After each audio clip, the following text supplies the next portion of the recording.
Bonjour à tous et bienvenue dans Déclic, le podcast qui tente de décrypter Google Ads et plus généralement l'univers du SIA.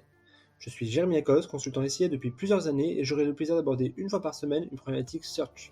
Sans langue de bois mais toujours avec bienveillance, l'ambition au cours de chaque épisode est de déconstruire les mythes autour de Google Ads, une plateforme qui vient de fêter ses 20 ans, en partageant mes échanges, lectures et retours d'expérience. Pour ce 24e épisode, et comme c'est l'été, je vous propose de faire un pas de côté et de revenir sur quelques fonctionnalités bien utiles qui ont disparu au gré de l'évolution de Google Ads.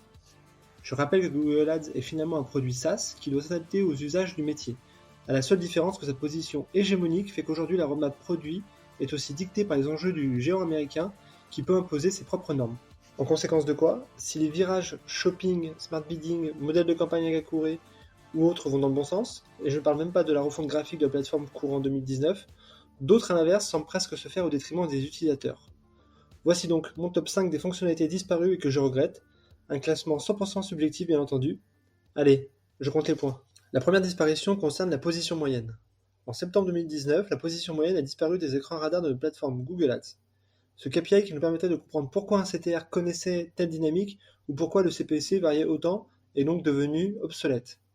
Si depuis Google met à disposition deux nouveaux KPI, le taux d'impression en top position et en position absolue, il reste évidemment parcellaire.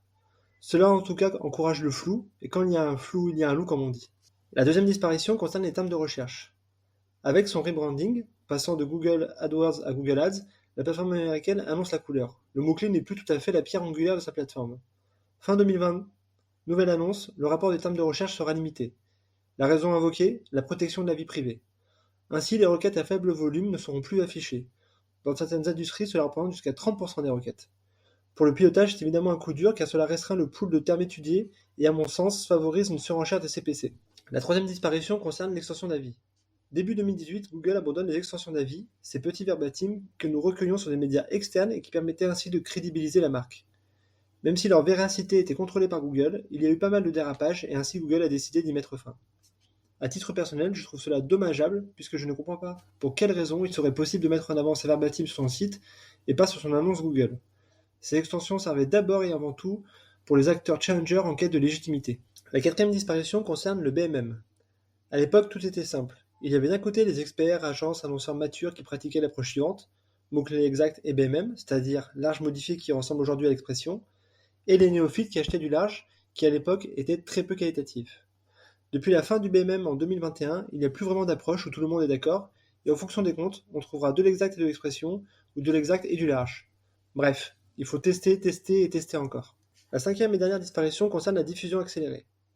Depuis mi-2019, il n'est plus possible de diffuser ces campagnes de manière accélérée. Peu utilisée, cette feature permettait néanmoins de booster une campagne pour quelques temps. Elle m'a été utile plusieurs fois, lorsqu'il s'agissait notamment d'investir une pocket résiduelle avant la fin d'année ou pour la fin d'une opération de lancement. À date, la stratégie maximiser les conversions me semble remplir cette tâche, mais il est nécessaire de changer de stratégie d'enchère, ce qui peut être un peu lourd. Bonus numéro 1, la barre latérale sur Google Ads, et plus généralement finalement la distinction entre les annonces payantes et SEO. Si d'un point de vue pragmatique pour un consultant SIA, cela est plutôt une bonne nouvelle puisque les internautes ne voyant plus la différence entre ces deux annonces auront donc tendance à cliquer sur l'annonce SIA. Pour les marques, je pense qu'il s'agit d'une mauvaise opération. Une partie du trafic aujourd'hui payant était autrefois gratuit lorsque les annonces SIA étaient encore en jaune bien visible. Bonus numéro 2, l'alerting concurrent.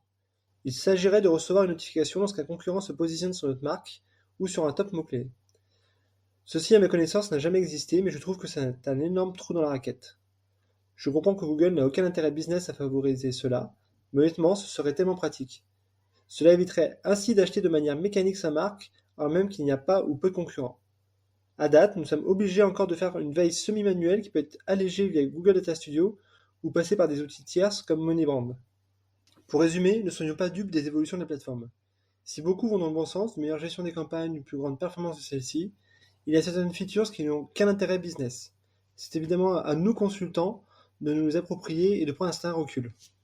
Voilà, ce 24e épisode touche déjà à sa fin et j'espère que vous avez eu le déclic. Comme toujours, je suis preneur de vos retours, propositions de sujets en commentaire ou par message privé sur LinkedIn.